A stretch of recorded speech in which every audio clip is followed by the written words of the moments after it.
Hello everyone. आज हम तकनीकी संचार साधनों में यूनिट सेकंड के लास्ट पार्ट पर चर्चा करने जा रहे हैं, जिसमें हम संचार मीडिया के डिफरेंट इंस्ट्रूमेंट पे चर्चा करेंगे कि शैक्षिक तकनीकी में हम किन किन संसाधनों का यूज करते हैं, उनमें क्या विशेषताएं होती हैं और वो किस तरीके के साधन हैं। आपको याद रखना है, अक्सर आपसे ऑब्जेक्टिव क्वेश्चन में ये पूछा जाएगा कि ये हमारा कैसा साधन है, ये विजुअल है, ऑडियो है या ऑडियो विजुअल है, ये दृश्य है, श्रव्य है या दृश्य श्रव्य है। इस तरीके की आप डिमार्केशन तभी कर पाएंगे जब आप उस यंत्र की कार्य प्रणाली से परिचित होंगे, इसलिए ध्यान से देखिएगा। तो हम सबसे पहले बात करते हैं, पहला हमारा इंस्ट्रूमेंट ऑफ टेक्नोलॉजी है जिसमें हम बात करते हैं ओवरहेड प्रोजेक्टर। Overhead projector. अब आप यहां पर अगर देखें तो ये हिंदी जरूर लिखी है, लेकिन ये हिंदी इंग्लिश की ही हिंदी ट्रांसलेशन है। ये कह रहा है ओवरहेड प्रोजेक्टर। तो आप ये समझ लीजिए कि इसका हिंदी भी नाम है और इसका हिंदी नाम है सिरोपरि प्रक्षेपी। ये याद रखिएगा, सिरोपरि प्रक्षेपी मतलब क्या हुआ? सिर के ऊपर से प्रतिबिंब बनाने वाला, सिर के ऊपर से प्रतिबिंब बनाने वाला सिरोपरि प्रक्षेपी कहलाता है। बात समझ में आई कि नहीं आई? तो इसमें आपका reflector, condenser, fan and focus lamp होता है। इसके पार्ट में आपके क्या क्या चीजें आएंगी? इसमें आपको इलेक्ट्रिक बल्ब, सिरोपरि प्रक्षेपी के पार्ट में क्या है? इलेक्ट्रिक बल्ब,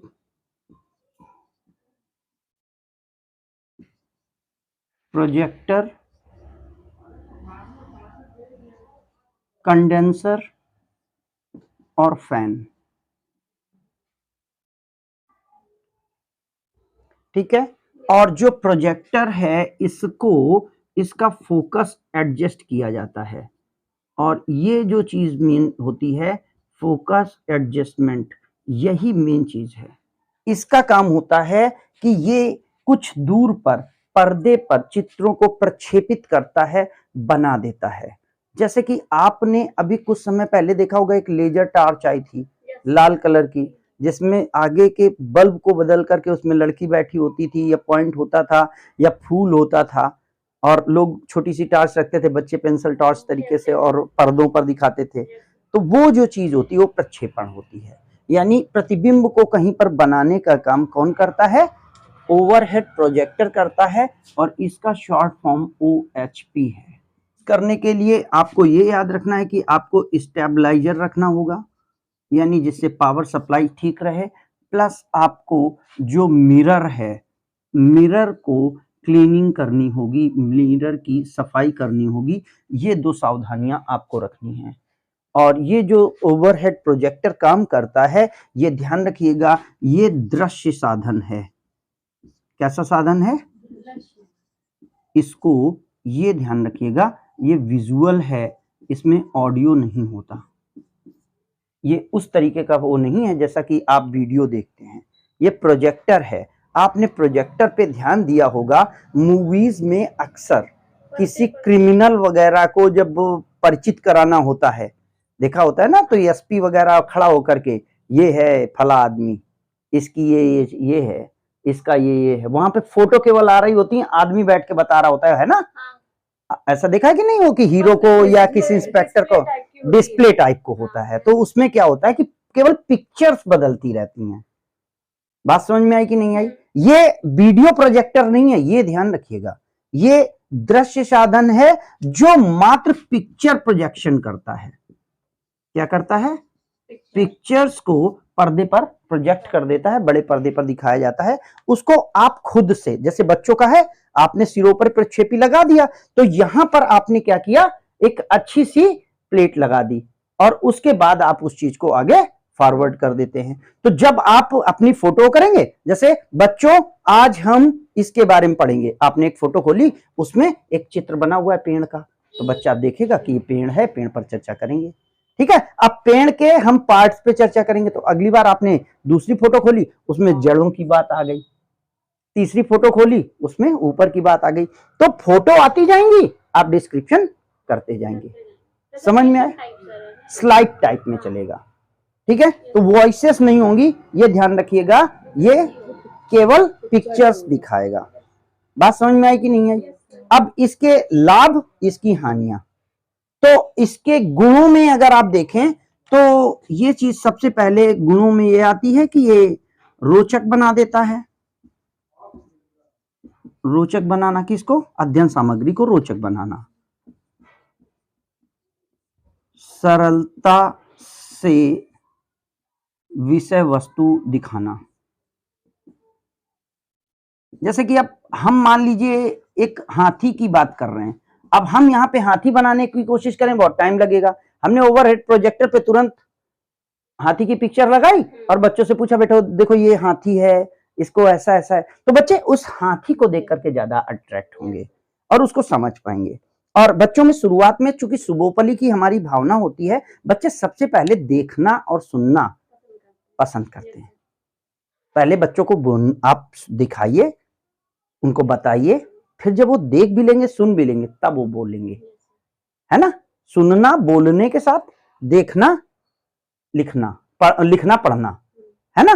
तो ये चीज रहती है। सुबोपली का मतलब है सुनना, बोलना, पढ़ना, लिखना। ऐसे ही बच्चा डेवलप होता है, ठीक है। तो ये सरलता से विषय वस्तु दिखा देता है। तीसरा है कि आसान है और उपयोग में सरल है।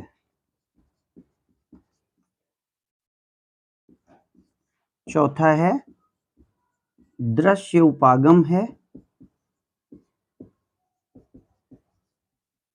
इसलिए विषय वस्तु के कठिन चित्रों का प्रदर्शन संभव।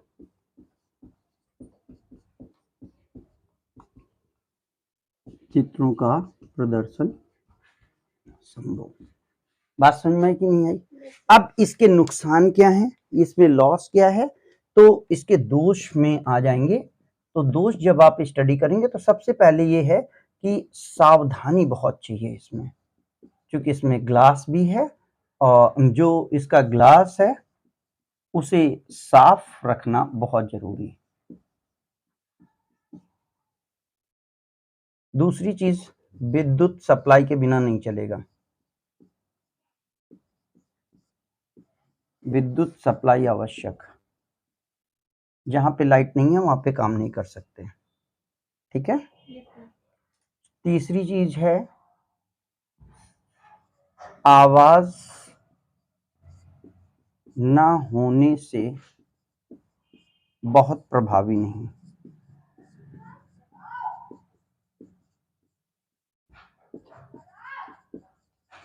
आवाज ना होने से बहुत चर, APERTUR, ये क्या है? 25 बाई 25 सेंटीमीटर का एक बॉक्स जहां पर स्लाइड्स रखी जाती हैं। ये याद रखेंगे आप।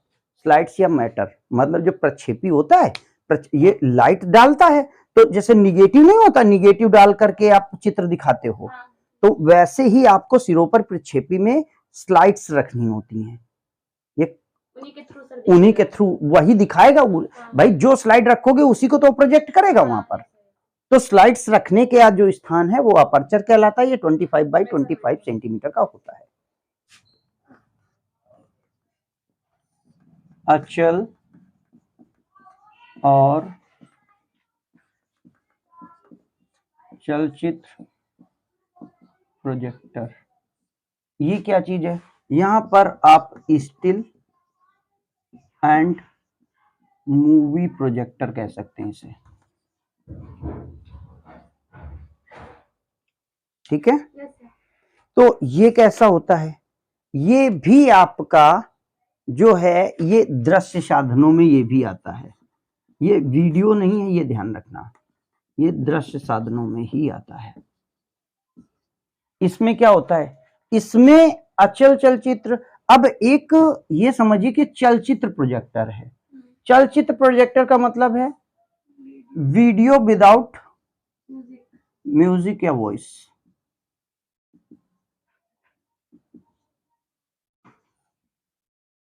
वॉइस के बिना वीडियो रहेगा। और आप स्टिल फोटोग्राफी कर सकते हैं, अचल यानी आप फोटोज वगैरह भी इससे दिखा सकते हैं। फोटोज प्रोजेक्शन भी संभव है इसमें।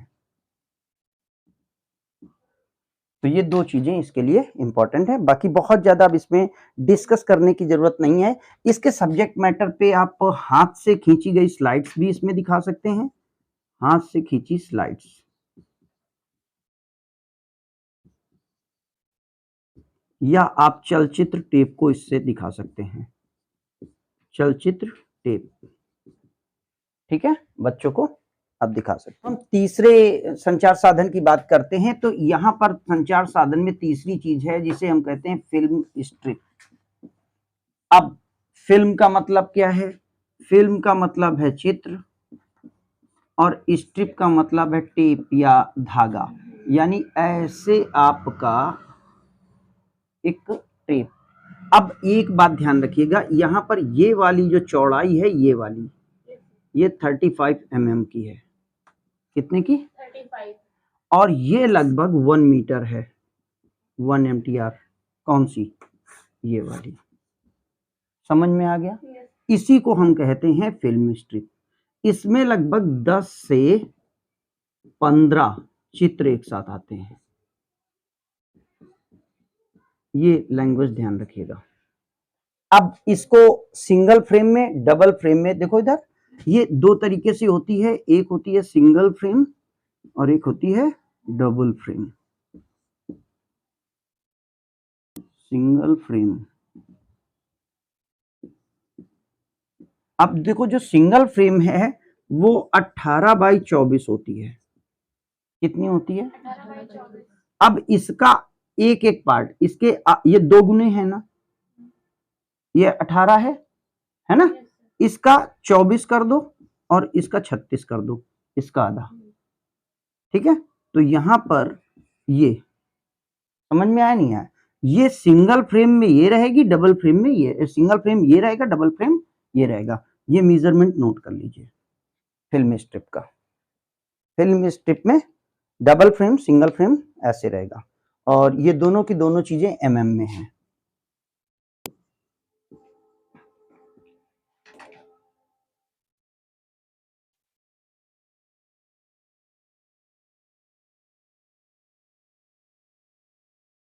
ठीक है, सस्ता होना, सरल होना,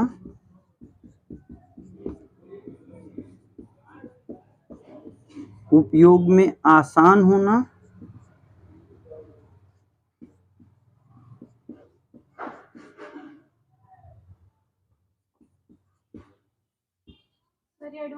हाँ बेटा, पिक्चर्स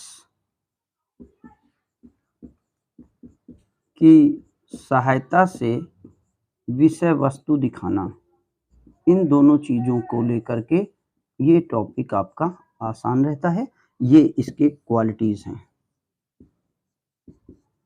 अब इसी तरीके से क्वालिटीज आगे रहेंगी, और इसमें जो इसके दोष होंगे, सावधानियां ये हैं कि इसमें सावधानियां रखें, या आप मान लीजिए इसके दोष, इसमें सावधानियां लिख लें, दोष तो बहुत ज्यादा इसके नहीं हैं। इसमें सावधानियां ये हैं कि विषय से संबंधित हो। जब आप फिल्म दिखाएं तो ध्यान रखें कि आपका विषय न बिगड़े। पहला, विषय से संबंधित हो। दूसरा क्या है? सार्थक संदेश हो उसमें, जो भी आप चीजें दिखा रहे हैं बच्चों को पता हो। तीसरी चीज है, बच्चों को पहले विषय वस्तु का ज्ञान होना आवश्यक। अगर आप चीजें बता देंगे कि हम दिखा क्या रहे हैं, तो शायद वो आसानी से समझ पाएगा। ठीक। चौथा हमारा संसाधन क्या आता है? रेडियो आता है। तो रेडियो क्या है? तो रेडियो क्या है? ध्वनि प्रसारक यंत्र है या ध्वनि संचारक यंत्र है। अब जब ध्वनि संचारक यंत्र है ये, तो ये कैसा माध्यम हुआ बेटा? ये केवल श्रव्य माध्यम है, ऑडियो है, ये ध्यान रखिएगा आप, इसको हम ऑडियो रखते हैं। ऑडियो रेडियो कितने तरीके का होगा? 2 तरीके का, साधारण रेडियो यानी जिसमें सामान्य बात होगी, यानी रेडियो कितने तरीके से बांटा जा सकता है? एक भाग साधारण रेडियो और दूसरा होगा शैक्षिक प्रसारण। शैक्षिक प्रसारण, यहाँ पे आप प्रसारण वर्ड जोड़ दीजिए, साधारण रेडियो प्रसारण और शैक्षिक रेडियो प्रसारण।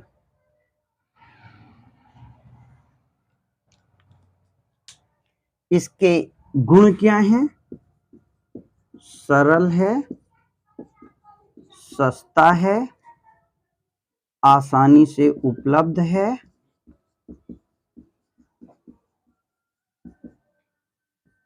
चलाने में आसान है,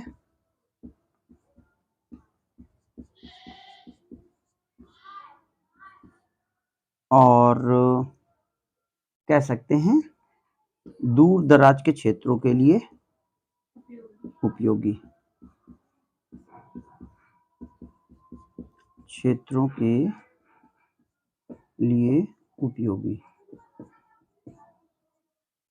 अब इसके दोष में अगर आप देखें तो दोष में सबसे पहले दृश्य साधन ना होना, दृश्य साधन ना होना। दूसरा है जागरूकता का अभाव, रेडियो सुनने वाले लोग कम हैं, जागरूकता का अभाव। तीसरी चीज क्या है?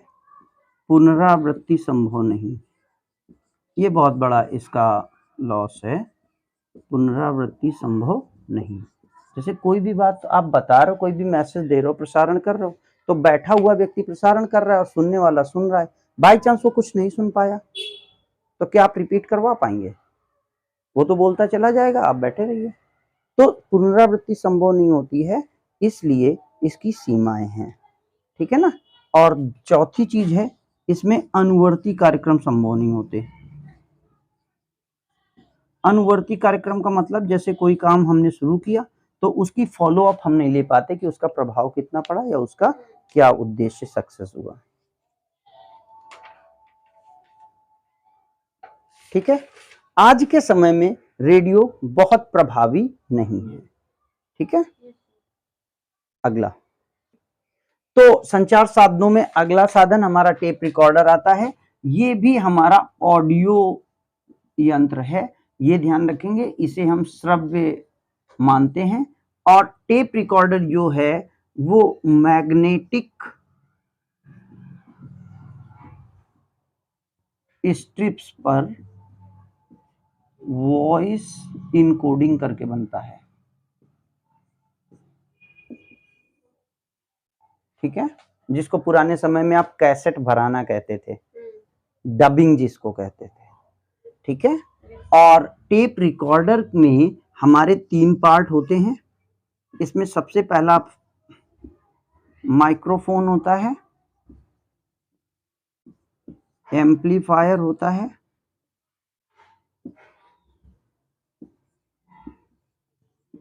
और रिप्रोड्यूसर होता है। रिप्रोड्यूसर ही रीडिंग का काम करता है, रीडिंग ऑफ टेप यही करता है। टेप में क्या कोड लिखा है, क्या लैंग्वेज है, वो यूज करता है।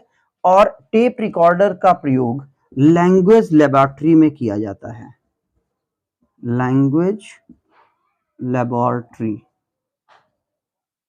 जिसको हम भाषा प्रयोगशाला कहते हैं।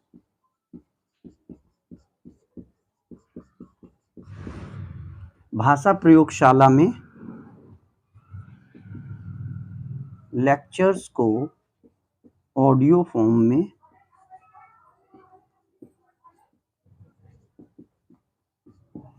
बच्चों को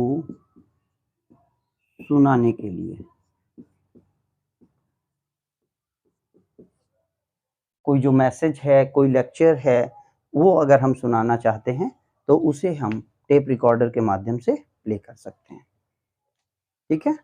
इसकी प्रॉफिट्स में वही चीज जो आपकी रेडियो के साथ है वही इसी के साथ है, मतलब बाकी सारी चीजें इसमें हैं लेकिन वही चीजें वीडियो अवेलेबल नहीं है तो बहुत ज्यादा इंटरेस्ट नहीं है। हाँ ये जरूर है कि इसमें अनुवर्ती कार्यक्रम संभव है, इसका रिवर्स संभव है, क्योंकि इसमें वापस से फिर से हम उस चीज को सुन सकते हैं। एम्पलीफायर क्या करता है, साउंड की कैपेसिटी बढ़ाता है, साउंड कैपेसिटी इनहेंसर होता है। भाई जो आपने रीड किया वो रीड तो लैंग्वेज बड़ी नॉर्मल करेगा ना, लेकिन वो जिस साउंड में आपको सुनानी है उसके लिए वो एम्पलीफायर का यूज करता है।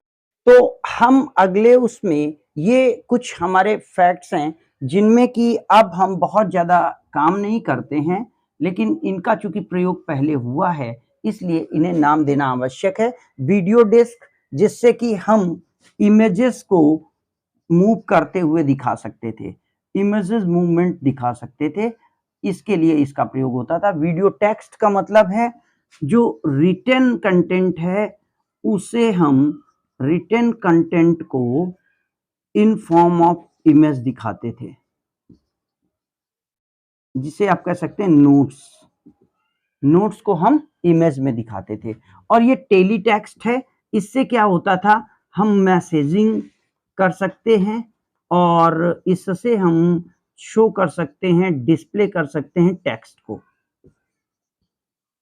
ये तीनों टेक्नोलॉजी वर्तमान समय में बहुत ज्यादा प्रभावी नहीं है, क्योंकि अब हमारे पास नेट आ चुका है और नेट के कारण हमारे पास फास्ट 4G और 5G सर्विसेज हैं, और 5G 4G सर्विसेज के कारण अब हम ऑडियो विजुअल पर ज्यादा ध्यान दे रहे हैं। और ऑडियो विजुअल के साथ साथ अब हमारी कंडीशन तो आ रही है कि हम वर्तमान में जो वर्चुअल क्लासेस हैं उनको भी महसूस कर सकते हैं। वर्चुअल क्लासरूम की तरफ अब हम बढ़ रहे हैं, जहां पर कि आप महसूस कर सकते हैं बिना उस जगह पे जाए अपने आप को। तो अगले लेवल पर हम इस चीज पर आ चुके हैं, इसलिए इनकी आवश्यकता उतनी ज्यादा। अब हम देख रहे हैं कि शैक्षिक दूरदर्शन क्या है।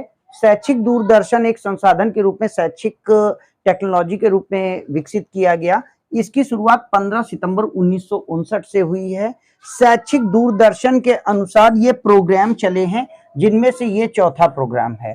पहला प्रोग्राम क्या था, सेकेंडरी स्कूल टेलीविजन प्रोजेक्ट था। ये अक्टूबर 1961 में प्रारंभ हुआ है, पहला प्रोग्राम है। ऑब्जेक्टिव में ये पूछा जा सकता है कि शैक्षिक दूरदर्शन का पहला प्रोग्राम क्या था, तो पहला प्रोग्राम हमारा सेकेंडरी स्कूल टेलीविजन प्रोजेक्ट है जो अक्टूबर 1961 में चला। इसमें क्लास फर्स्ट ईयर के लिए फिजिक्स के और केमिस्ट्री के 3 लेसन से संबंधित lecture first of all telecast किए गए। ठीक है, तो ये क्लास पूछी जा सकती है, कितने लेसन थे ये पूछा जा सकता है, विषय पूछा जा सकता है शैक्षिक दूरदर्शन में, सेकेंडरी स्कूल टेलीविजन प्रोजेक्ट में। अब दिल्ली टेलीविजन प्रोजेक्ट क्या था, ये 26 जनवरी 1966 से शुरू हुआ है। इसे ये बात ध्यान रखिएगा, कृषि दर्शन के नाम से जाना जाता है। इसमें क्या था, कृषि दर्शन, कृषि से संबंधित चीजें इसमें डिस्कस की जा रही थी। इसमें 80 विलेजेस से रिलेटेड 80 विलेजेस में यानी 80 गांव में इसका प्रसारण किया जा रहा था। अब शुरुआत जो हुई थी, उसके बाद उपग्रह निर्देशन दूरदर्शन का प्रयोग, उपग्रह के आधार पर सैटेलाइट सिस्टम। उपग्रह का मतलब क्या है कि ये हमारी अर्थ होती है, इस जगह से कोई व्यक्ति, यहाँ हमारा सैटेलाइट होता है, इस जगह से कोई व्यक्ति, हम पहले यहाँ संचार देते हैं, उसके बाद डायरेक्ट ये आपके पास आता है। तो ये सैटेलाइट से जब रिफ्लेक्ट होकर के मैसेज हमारे पास आता है, इसी को हम कहते हैं उपग्रह निर्देशन दूरदर्शन प्रयोग। तो दूरदर्शन का प्रयोग करते हुए उपग्रह के निर्देशन में, तो इसमें 1 अगस्त 1 अगस्त 1975 की बात कर रहे हैं। भूमध्य रेखा से 22,300 मीटर की ऊंचाई पर सैटेलाइट की स्थापना की गई है। ये ध्यान रखिएगा, ये 22,300 MTR मीटर की ऊंचाई है। और उसके बाद यहां पर 5 से 12 वर्ष के बच्चों के लिए 30 मिनट का कार्यक्रम, एजुकेशनल कार्यक्रम लॉन्च किया गया है। अब इसके बाद भारतीय राष्ट्रीय उपग्रह, जिसे हम इंडियन नेशनल सैटेलाइट कहते हैं, इसे इनसेट कहा गया है।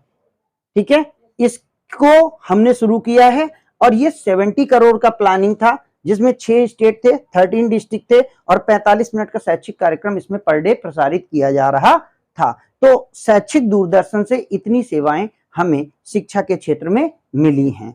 अब हम आगे चर्चा करेंगे शैक्षिक दूरदर्शन में कौन कौन। तो अब हम टेलीविजन कार्यक्रमों के प्रकारों पर चर्चा करेंगे कि टेलीविजन में हमें कौन कौन से टेलीविजन के कार्यक्रम आते हैं। तो कार्यक्रम में सबसे पहला है मोनोलॉग।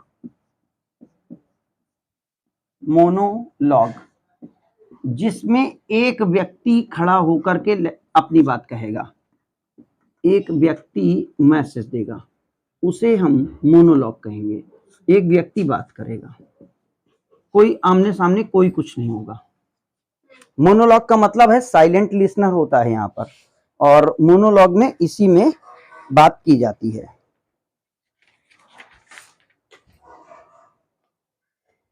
अब दूसरा देखिए क्या है, दूसरा है डायलॉग।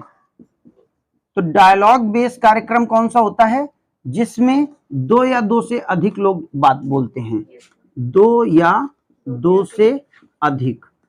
अब ये क्वेश्चन इस तरीके से ही हो सकता है कि डायलॉग में क्या होता है, 2 या 2 लोग बात करेंगे।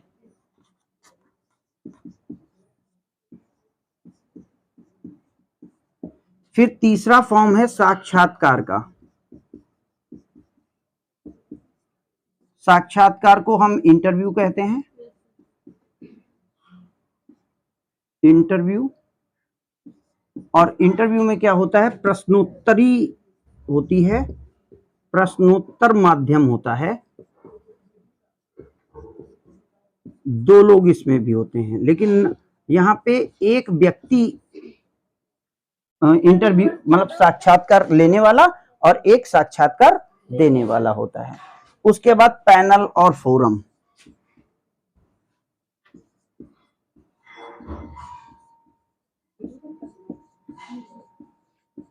पैनल या फोरम जिसमें समूह में चर्चा होती है, समूह में चर्चा होना वर्तमान समय में सबसे ज्यादा प्रभावी ये चीज है।